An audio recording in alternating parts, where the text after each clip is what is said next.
Here we are live again for another political chat with me, Monica Cardenas. You can always catch us on Substack, Gadfly City, and we are on YouTube at Gadfly City and gadflycity.com. And this week I am here with Dick Pullman. He's a writer in residence at the University of Pennsylvania. And for 20 years, he was the national political writer at the Philadelphia Inquirer, and then a political columnist for NPR in Philadelphia. And he now writes a weekly column at dickpullman.substack.com. And this week, we are talking about his column from last week, which was on the Swalwell fallout, which he will tell us all about in case you are not up to speed on that. So welcome, Dick. Thank you for joining us. Thank you, Monica. Thanks for calling me. Do you want to give us sort of a quick rundown of Swalwell's demise so everyone's on the same page here? Sure. And it was quick. So this would be almost in real time. Uh, he was, was a very visible California Democratic congressman. He was like a cable TV regular, an avowed critic of Donald Trump, and was considered the leading candidate for the Democratic nomination, gubernatorial nomination in California, which is done by the primary system. And shortly before the final stretch in the primaries, he was hit with several very serious sexual assault allegations that came out in very detailed press reports in the San Francisco Chronicle and at CNN. Which are CNN's is very easily gettable for any reader. San Francisco Chronicle is behind a paywall, a little bit more difficult. But what ended up happening was once those press reports hit, and he started making the usual rote, vociferous protestations and saying it was all, made up and fake, which nobody really believed at that point because these details were just so egregious and just nauseating, seriously, that almost overnight, his very extensive support among a lot of very prominent people, including congressmen, just disappeared. Democrats just ran away within really just several days. It was like the stories broke on a Thursday and a Friday, and by Sunday night he was finished. This was a couple of weeks ago. Yeah. Yeah, I appreciate you sparing us the gory details of what women have accused him of. How did the story kind of first break? And by that, I mean, I know you said which publications reported on it, but where did these women come from, and why do you think the story came out now?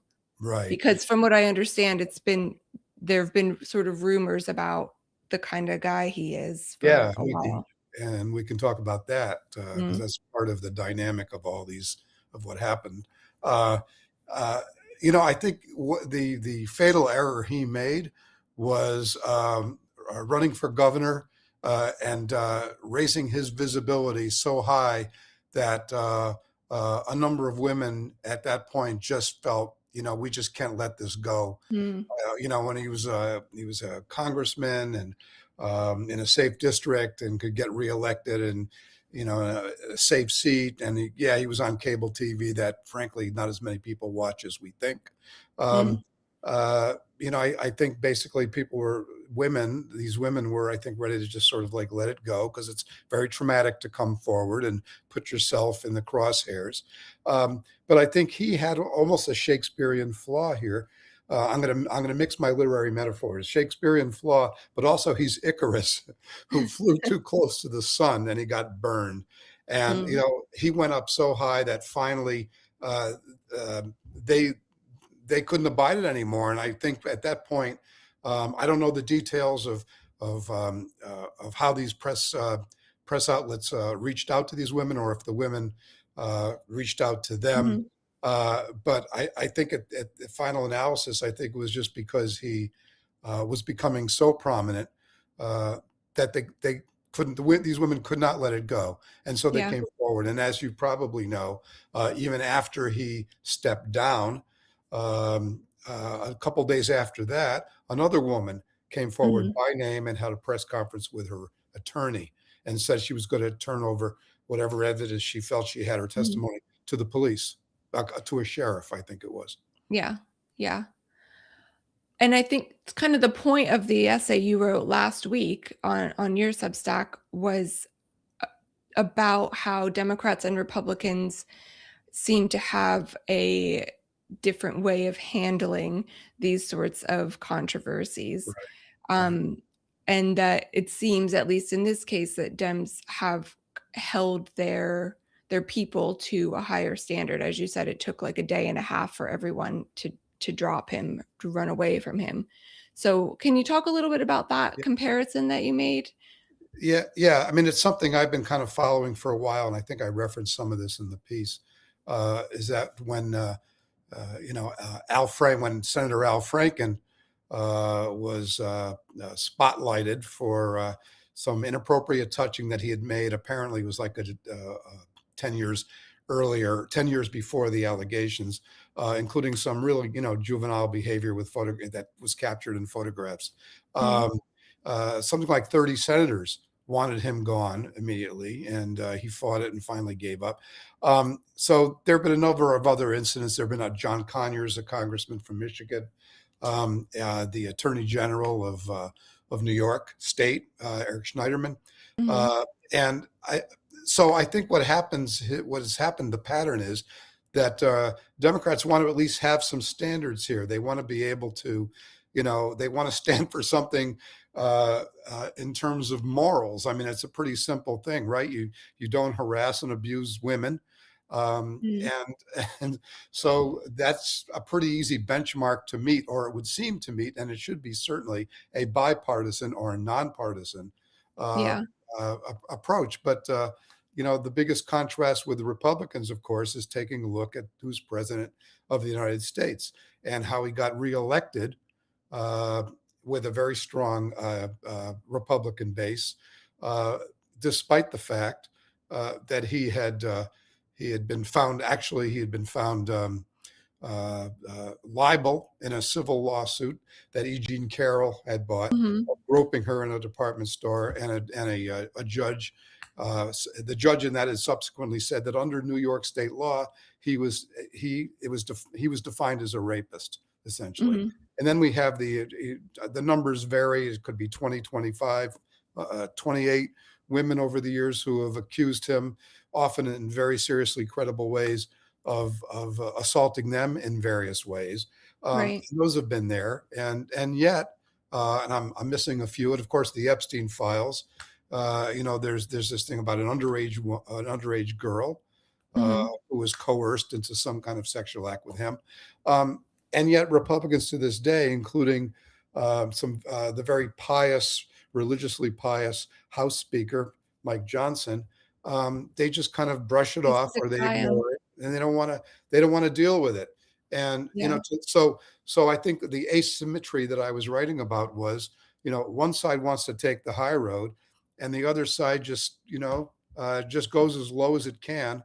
And I think the frustration, I suppose, perhaps for some Democrats, is that they're playing a game that the other side doesn't play, and he got reelected anyway. And I even pointed out mhm, that white women, as a group, as a demographic, the majority of them voted for him yeah. in 2024, which of course is a whole separate, I think, discussion that one can have.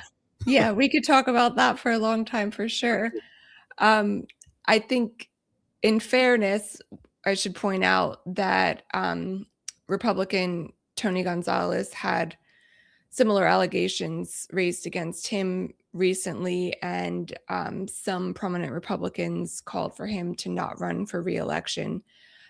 So there is some standard there, I guess. It was not as, vociferous as what you described for I think the Swalwell? caveat, yeah, I think the only caveat there, or the wrinkle in that, was that those allegations came up in February, so it took 2 months for him to Okay. step down. And Mike Johnson, did said don't run for reelection, but Mike Johnson did not take a stand on him, Hmm. did not urge him to step down. Yeah. Um, Obviously, the glaring exception to this rule would be Bill Clinton. So I think that sort of raises some questions about whether the Democrats' sort of high road approach is a new thing, something that's developed recently. Do you have a sense of if that's yes, a change? yes, yeah. I think they learned. I think they learned a lesson in that would have been 1998. And I wrote a lot about that when I was at the Philadelphia Inquirer. I Mhm. spent an entire year writing about that. Um, what happened actually also wasn't just Democrats um, who were sticking with Clinton despite what had happened, but it was also, the leaders, feminists, leading feminists, the feminist movement, all supported him. And basically their attitude was, well, he's been good for women on policy, Mm. which was Kennedy was under constant. There were constant allegations about Senator Ted Kennedy over the years. But so I think now, uh, I think now, especially with women, more women are in politics, more women are being elected in Senate and Congress. I think it's much more of a front burner Mm. moral standard for Democrats. Um, one of the things we could also talk about. I guess you'll ask the question is why it took so long for the Swalwell rumors were there for Yeah, a long, exactly. long time. I'm sorry, you posed the question. Yeah, I think it seems to me now, it's not something I was aware of before, but since this story broke, other people who work in politics have said, "Yeah, I always heard he was kind of a sleaze." So, what do you I mean, I guess there've always been rumors. So, at what point do people start asking really pointed questions, or are they responsible to ask pointed questions and make sure that the politicians we're elevating deserve deserve the role? Mm-hmm. Well, what happened there is, I think it's a classic example of how do you how do you what do you do with rumors? What do you do with gossip? What do you do with the buzz? How Mhm, serious do you take it? I think there was someone in Politico. I think it was an article in Politico. A lobbyist in California told Politico that you know people saw what they wanted to see in him, and maybe they didn't ask the questions that they feared that they feared mhm, the answers. But people were asking Swalwell some questions, particularly people who were he was seeking their support in this California gubernatorial bid. They asked him, we know we've heard there's rumors. Are there any truth to the rumors? And he adamantly mhm. said, no, there's nothing to them. He left no room for ambiguity. So at that point, and particularly I'm thinking of the press here, what does the press do about that when there was nobody on the on the record, there were no Yeah, women on the record, there were no witnesses, no hotel receipts, yeah. no camera footage, um, and Yeah, uh, and of course he's going to deny it, so at that point, I think it becomes more a question of, like, changing the dynamics in politics because so many women didn't wanna come forward because their entire career was mhm, rooted in his work, right, or in working for him. So, toppling him as a politician would have or even coming forward might have ruined their own careers, so well, I think that's what yes, I think that's what stopped a lot of them, and yeah. so yes, and so you're right, and so what people were left with, people in politics, insiders, and also particularly the press, what they were left with is what, a friend of mine who writes for the LA Times was saying uh, that there's a wide gulf. I'm trying to think how he put it, that there's a wide gulf between rumor and fact. Mm. And so how how do you close that gap, and who's going to close that gap Yeah. credibly? And what I think might happen, if I want to be optimistic about this, is that the way that women finally did come forward in this case, and the fact that the Democrats acted so swiftly, at least the Democrats act swiftly, is that over time, more women will feel that that there isn't a stigma, or that there isn't a Right. big retaliatory culture, Hmm. uh, if they do step forward. Yeah. And and one can say that maybe the women who came forward in his case were already encouraged by that the climate has been changing, and Yeah. Yeah. so We can hope for sure. You shared a Dahlia Lithwick quote that Democrats play a game of righteous ball in which the object is pride and purity, and Dems are the only ones playing. right. And I think in this case, the point of that is that usually it hurts Democrats to stick to the rules while Republicans are not. I'm thinking mainly of Obama's opportunity to name a or to nominate a Supreme Court justice, and not having that chance because Democrats were following along with Republicans' rules. So, do you think that Democrats are gaining the upper hand now by playing Yeah, playing you're a game of righteous ball you finally? mean looking at it more broadly than just these cases, right? I mean, Yeah. this is, I mean, this is one of the dilemmas, I think, that a lot of Democrats talk about all the time amongst themselves, and argue with each other about, is as well. Should we have our issues, and we have our policies, and this is what we need people to understand. And then there's another, wing of Democrats, another faction, I guess, who say no. People, we have to get down and we have to slug it out, because Mhm. that's the only way to put the only way to put the Republicans back on their heels, and to beat them. And I think that's playing out now a little bit in the broader sense of, um, some Democrats are saying, uh, we have to keep talking about impeaching Trump, and that Mhm. should be an issue in the midterm elections coming up in November, Mhm. even though we can impeach Trump because they don't have control of the House right now. But to talk about that is to talk about the values of democracy, Mhm. that we cannot afford to see diminished any further.